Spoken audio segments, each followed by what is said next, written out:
So it's another day, it's another vlog mga best friend. Pasensya na dito sa kwarto ko yung madilim. And ito ay sa kadahilanan na kaninang umaga kasi dumating na yung mga Meralco at naputulan na po kami ng kuryente. Dahil dito isa sa problema sa Maynila is kuryente. Kaya ang madidiskarteng Pilipino gumagawa ng paraan. Ito yung tinatawag natin na jumper.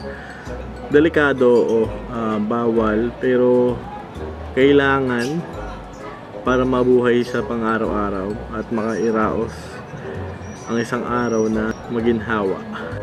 So ito yung kinatatayon ko, ito yung dito kami nagsasampay. Pag pinakita ko sa inyo to is puro bubong lang as in. Makikita nyo kung gaano kasarap mamuhay dito. Ayan. Kapitbahay namin is bubong. Ayan. Overlooking kami sa bubong at saka yung mga kalat namin dyan sa harapan. Ayan. Kaya may ganyan kami is dati kami may tindahan.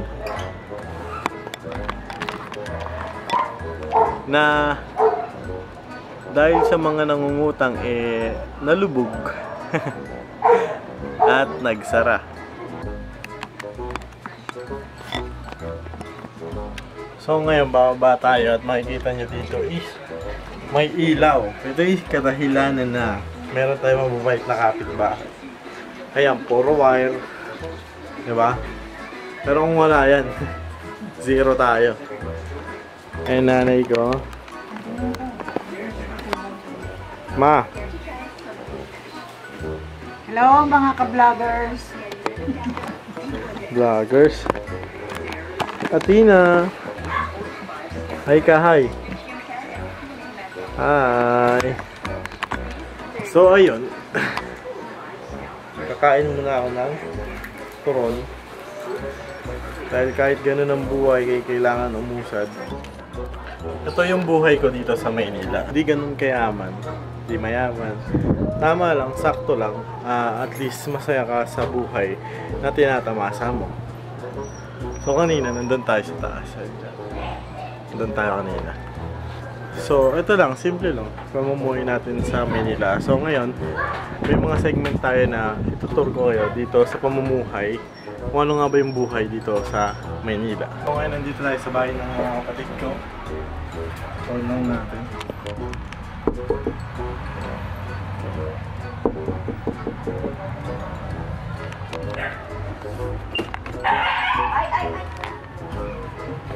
Tao po.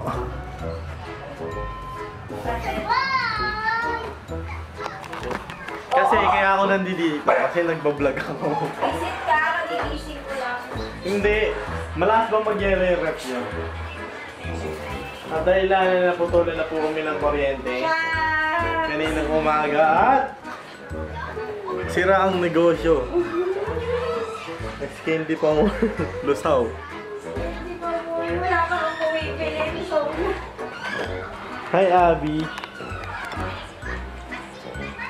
Vlog ka, di ba? Nagbablog ka.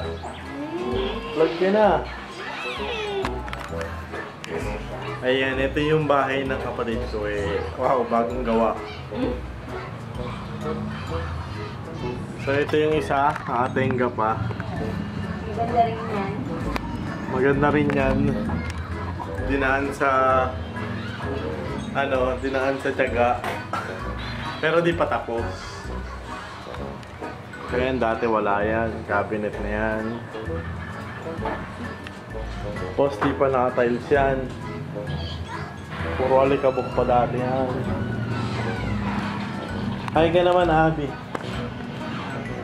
Hi ka. Ba't ka dumidila? So ngayon pauwi na ulit tayo kasi nga sumilip na tayo dito. Kasi nga, walang magawa. Wala rin magawa.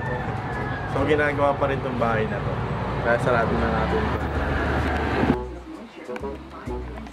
So yun nga, nandito na tayo sa bahay ulit. And pero dati naman hindi kami naka-jumper talaga, may legal talaga yung kuryente namin. Nag-jumper kami kasi nga sa kadahilan na Oh. Walang trabaho, kaya nagbili ka mag-jumper. Kaya minalas, nahuli ng Merari ko. Kaya yun, hanggang ngayon, nagdudusa ko. Sana tulungan nila ang kuryente. Yung legal. Meral ko, ano na? Tulungan nyo daw kami. Alam nyo ba magkano ang utang namin? Ang laki-laki ng utang namin. Kaya, eto tayo ngayon, nag-YouTube. Pinapakita ko sa inyo kung ano yung buhay talaga ni Chester, yung best friend nyo. Ito yung buhay natin. Ito yung buhay natin. Simple lang. Hindi naman tayo mayaman. Mukha lang tayong Chinese pero di tayo mayaman. Tsaka, ano lang naman yan eh. Nasa sipag lang naman yan.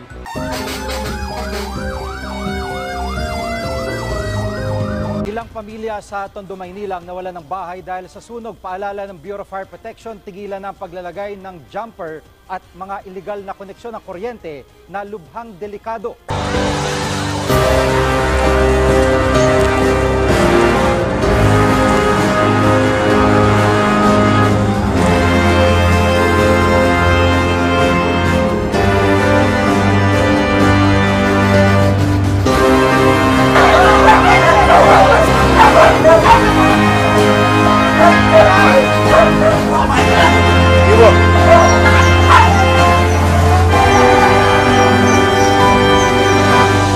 So ayun nga mga best friend. So ito na nga yung sinasabi kong delikado pagdating sa jumper. So kanina umaga ginising po ako ng sigawan sa kadahilan na nagkaroon po ng sunog dito malapit sa amin. Kung nakikita nyo dito sa likuran ko is may po dyan kanina umaga. Nakakapatay-patay lang talaga. So yun lang isang cause na magkakakuryente ka pero delikado talaga yung pagja-jumper. Pero ano kasi nananawagan po kami sa mga kapangyarihan dyan na marami talaga magkakabit ng jumper lalo na dito sa Maynila. Pero sana maagapan natin na gawa natin ng paraan na hindi na mag-jumper yung mga tao. Diba? Ito po yung mga nasunog sa gilid ko. Sobrang pagising ko narinig ko yung nagsisigawan is grabe, naging pake talaga agad kami. Naglabas kami ng gamit tas and totally lahat naman kami dito sa bahay is safe. Pati yung mga pinsan ko safe, yung mga tita ko safe. Though may grabe, 2 bahay na lang, sobra susunod na talaga yung sa amin if mahangin. Ngayon lang talaga humangin. Buti na lang talaga tapos na. So ito yun, ito. Ito yung bahay namin. Ito, sa baba nito bahay namin. Then, ito kanina dinidilaan na ng apoy malapit. So, ayan po yung nasunog. Ayan yung nasunog. Ito yung sa baba niya, nasusunog na rin. And then ito sa likod niya talaga is may apoy na. Dinidilaan na talaga. Hanggang dito. May apoy na rin dyan kanina. Talagang yun na lang talaga inaapula. And then pag nadilaan na yan, madidilaan na to. Then, ito na, sunod na yung sa amin. Grabe. Diba? Kaya sa mga nagja-jumper dyan, is konting ingat pa rin. And syempre, kung kaya naman po natin, kung kaya po natin na wag mag-jumper is, wag po tayo mag-jumper.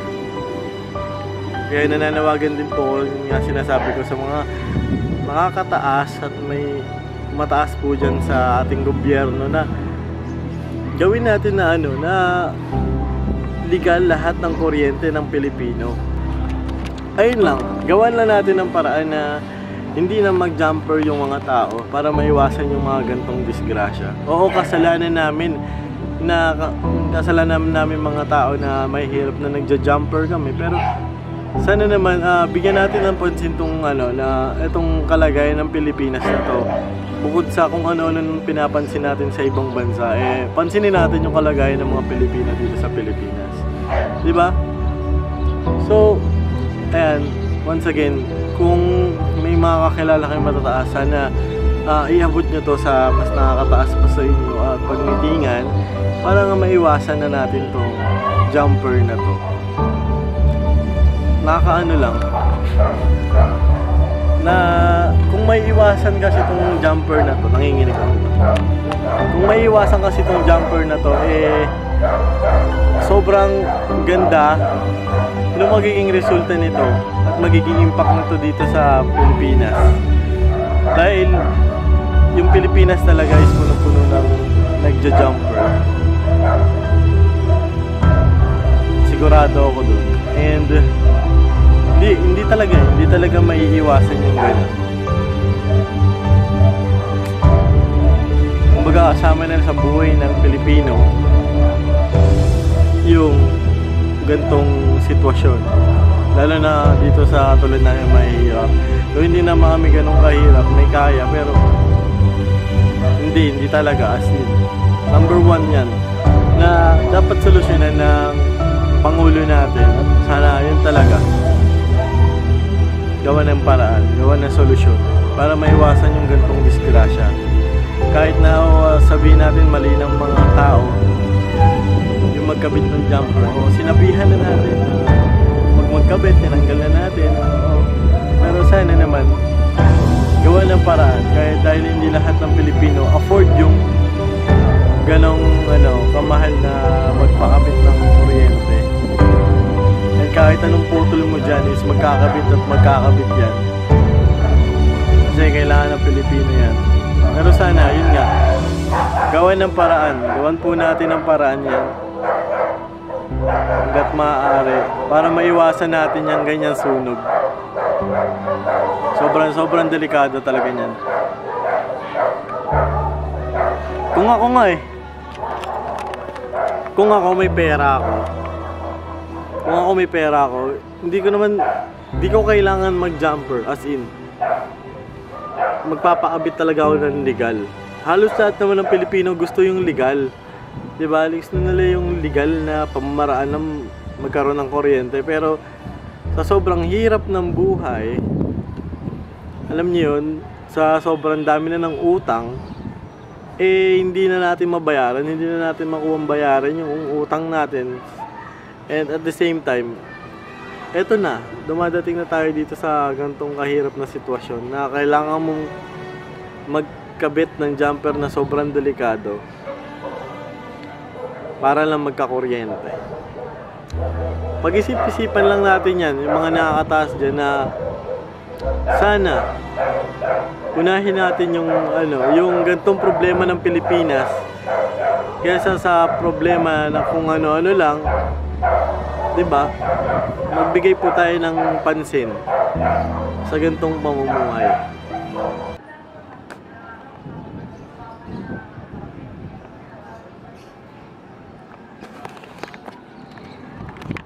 Doon sa bahay na yon kanina may sumabog pa ng motor. So, ingat lang guys, sobrang ingat lang tayo ngayon. So, love, bahay nyo pala yun, love. Ayan, love, bahay nyo pala yan. Ayan yung terrace nyo. Bababa na po tayo. Diyan po ako galing. Diyan. Baba muna tayo. Amnesty. Bakit hindi natin bigyan ng amnesty itong mga nagnanakaw ng kuryente na to? Katulad namin, amnesty lang po ang kailangan namin. Kung yung mga konsehal ngayon nabibigyan nyo ng amnesty, bakit hindi pa kami na karaniwang mamayan ng Pilipinas? Yun lang. So that's it for today's vlog. Sana mag-ingat kayo palagi and God bless. So maraming salamat po sa inyong lahat. So shoutout nga po pala sa pamangkin ko na si Lois. Ayan, Lois Sacramento, and then si Christina Cruz. So maraming salamat sa inyo mga best friends. Salamat sa pagsuporta. Tuloy-tuloy na ang upload natin. Sure na sure ako dyan. Maraming salamat po sa inyo. Until next time, maraming salamat. Can we be friends?